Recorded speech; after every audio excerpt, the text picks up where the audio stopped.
Restaurer les terres, c'est l'un des sujets que cette édition de la Journée mondiale de l'environnement voudrait qu'on aborde.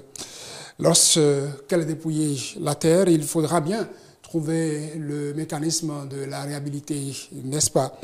Comment réussir à relever ce défi dans un contexte où les terres sont de plus en plus sollicitées? Pour en parler, je reçois Joie Didier Sossoukpe. Bonjour, monsieur Sossoukpe.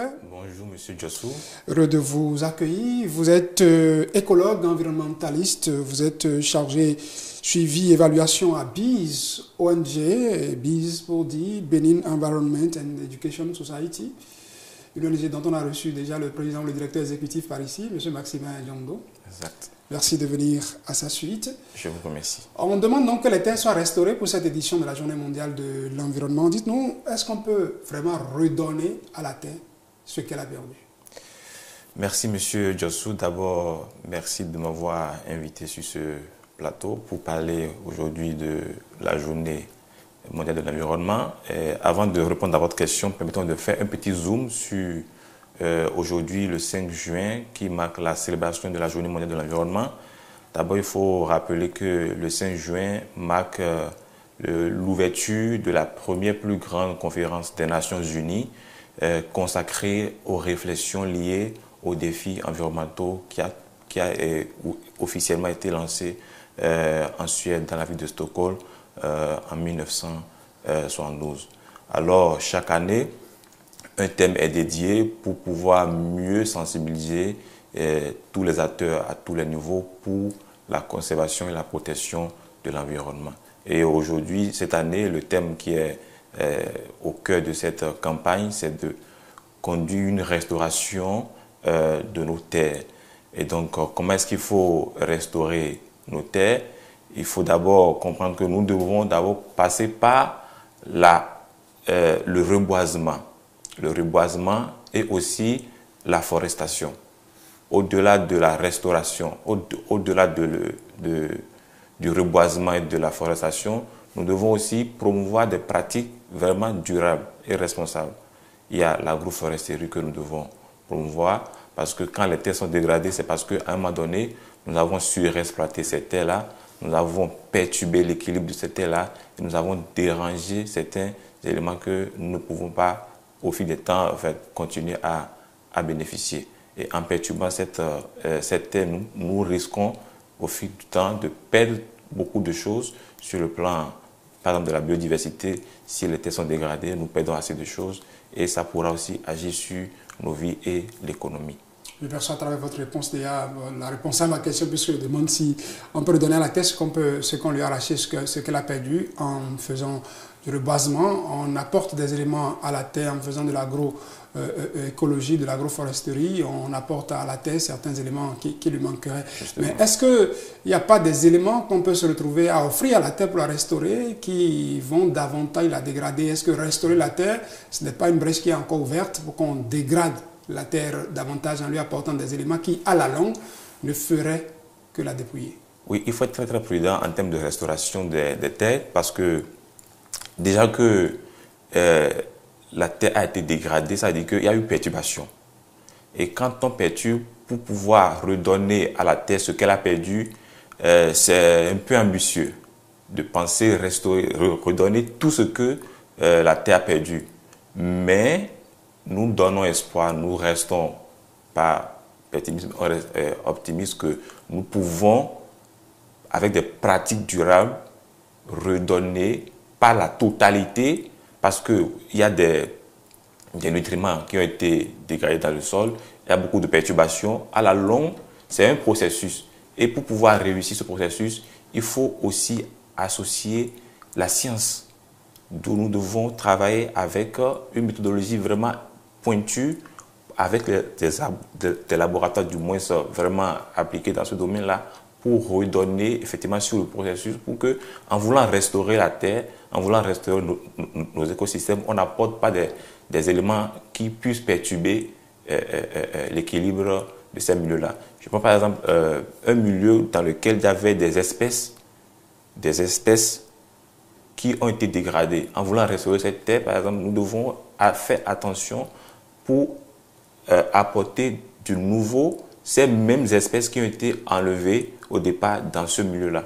Donc, c'est vraiment des études qu'il faut faire et vraiment sur le plan scientifique, être pointu pour ne pas, en voulant résoudre le problème, en créer d'autres davantage à cet écosystème qui a été dégradé. Ça dit que si un espace donné, il y avait des espèces qui ont disparu, en apportant d'autres espèces, on participe ainsi à dépouiller davantage ce sol, en apportant d'autres espèces qui n'étaient pas des espèces qui étaient là. Exactement. Donc, aujourd'hui, il y a aussi la technologie aujourd'hui qui nous aide à vraiment mieux aller à la restauration des terres.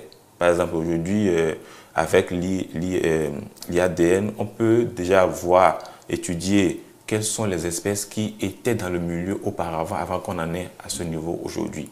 Et on fait le feedback et on ramène, on essaie de réintroduire ces mêmes espèces-là dans le milieu pour pouvoir respecter l'équilibre de ce milieu-là. La technique de restauration que nous avons souvent, ou qu'on note de plus en plus dans nos campagnes pour les endroits où les terres sont exploitées à des fins agricoles, c'est apporter à la terre des engrais pour mieux l'amener à mieux donner ce qu'on souhaite d'elle. Est-ce que c'est une bonne pratique? Et la question est un peu délicate parce que utiliser des engrais chimiques ou bien utiliser des engrais biologiques, cela présente des avantages et des inconvénients. À nous de voir aujourd'hui qu'est-ce que nous voulons pour notre planète Terre. Longtemps, on a utilisé des engrais chimiques. En utilisant des engrais chimiques, ça veut dire quoi? On accélère la mobilisation des nutriments du sol. Et comme inconvénient, ça facilite la dégradation du sol. Mais quand nous utilisons, par exemple, des engrais biologiques, c'est que nous n'avons pas les mêmes résultats que nous avons si on utilisait les engrais chimiques. Mais c'est une pratique vraiment durable et responsable. Donc, en utilisant les engrais chimiques, nous intensifions la production, nous sollicitons plus le sol, mais en utilisant vraiment les engrais biologiques, le processus est plus lent. Donc, à nous de voir quels sont les choix que nous voulons faire face à l'urgence que nous avons. Selon une étude publiée par la Convention des Nations Unies sur la désertification, aujourd'hui, nous sommes à près de 40% de terres dégradées sur toute la planète Terre. Donc, nous allons progressivement,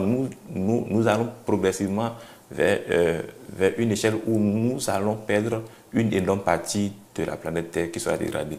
Donc là, le choix s'impose à nous. Nous devons promouvoir des bonnes pratiques, passer donc à l'utilisation vraiment des engrais biologiques pour freiner la dégradation de nos sols. Parce que si d'un côté, nous passons à la restauration, il faudrait que dans nos actions futures, nous puissions vraiment être responsables, utiliser les bonnes pratiques pour pouvoir contribuer à ce que nous produisons comme action. Lorsque vous recommandez, vous plaidez pour les engrais bio au lieu des engrais chimiques, est-ce que ce discours que vous tenez est entendu? Parce que les engrais chimiques, ce sont de grosses firmes qui se cachent derrière et qui voudraient montrer aux producteurs que quand on utilise ces engrais, le rendement, il est meilleur. Et pour le producteur, quand le rendement est meilleur, c'est qu'il touche plus d'argent. Est-ce que quand vous tenez ce discours d'engrais bio au lieu d'engrais chimiques, c'est entendu, c'est entendu. Est-ce que vous avez l'impression que pour ceux qui dirigent, pour ceux qui sont des décideurs, ils sont penchés à adopter cette solution-là? Nous, en tant qu'organisation de la société civile, nous faisons que faire le plaidoyer,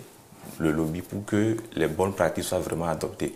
Et sur le terrain, qu'est-ce que nous faisons? Nous informons, nous sensibilisons les communautés à vraiment comprendre l'enjeu que nous avons aujourd'hui dans notre contexte où il y a les changements climatiques, la dégradation des terres, vraiment la biodiversité qui est en train d'aller en perte. Donc, face à tous ces défis environnementaux, le choix est là. Nous portons tout le temps le message aux décideurs. Aujourd'hui, d'abord, qui est la journée mondiale de l'environnement, nous passons par ce canal aujourd'hui pour encore réitérer notre engagement, pour encore élever ce message vers les décideurs. Nous sommes en train de perdre nos terres sont en train d'être dégradées. Oui, nous voulons un développement économique, mais il faut que nous pensions d'abord à un développement plus durable. Et un développement durable, c'est un développement qui prend en compte l'environnement, le social, l'économie, etc., etc. Donc nous devons, oui, utiliser des engrais, mais pensons utiliser des engrais vraiment biologiques pour pouvoir conserver l'équilibre de nos terres. Vous avez commencé par en parler, apporter à une terre dégradée les espèces qu'elle avait abritées en temps ferait partie des techniques de restauration. Est-ce qu'il y a des techniques qui sont passe-partout, des méthodes passe-partout, pardon, qu'on pourrait appliquer, ou quand on va dans des zones de façon spécifique, il faut faire attention à chaque élément qui entre en ligne de compte pour la restauration de la terre? Oui, vous l'avez dit tout à l'heure, et pour restaurer les terres, il n'y a pas une formule magique standard qu'il faut appliquer de manière globale. En fonction de chaque écosystème, quand on prend la terre, il y a les écosystèmes marins, les écosystèmes terrestres, etc. Donc, je prends par exemple le cas des zones humides. Pour pouvoir restaurer les zones humides, il y a toute une méthodologie qu'il faut suivre. Donc, ce n'est pas forcément la même méthodologie qu'il faut suivre si nous voulons restaurer une forêt sur une terre ferme qui a été, voilà, sur un plateau qui a été dégradé. Donc, en fonction de chaque milieu spécifique, on apporte vraiment on applique une méthodologie vraiment appliquée pour pouvoir réussir cette restauration et réussir à inverser la tendance de dégradation de ces écosystèmes-là. Dans le contexte béninois, qu'est-ce qui est recommandé? Oui, au Bénin, ça ne change pas en termes qu'aujourd'hui, comme je l'ai dit au début, nous devons passer par la restauration, la restauration à travers le reboisement, où on plante des plants sur des espaces qui ont été dégradés. Il y a aussi la restauration des zones humides, par exemple. Nous, on est aussi actifs du moins oui, sur ce volet-là. Il y a aussi la promotion vraiment des gestes éco pour pouvoir permettre à la terre de ne pas se dégrader. L'agroforesterie, par exemple, ça se fait déjà au Bénin. Les collègues dans le domaine font vraiment la publicité pour que les populations puissent vraiment passer à l'agroforesterie. Donc il y a beaucoup d'approches que nous mettons aujourd'hui en œuvre au Bénin pour pouvoir réduire la dégradation de nos terres. Et c'est aussi l'occasion de lancer encore un cri de cœur à tous les acteurs qui ne cessent de porter haut le flambeau de la sensibilisation, parce que si on ne sensibilise pas la communauté sur les enjeux que nous courons en adoptant certaines pratiques non durables, c'est que nous courons vers la perte de la biodiversité, nous courons vers la dégradation de nos terres. Et aujourd'hui où nous sommes en train de traverser tout ce qui est lié à la crise climatique, vous voyez ce que je veux dire.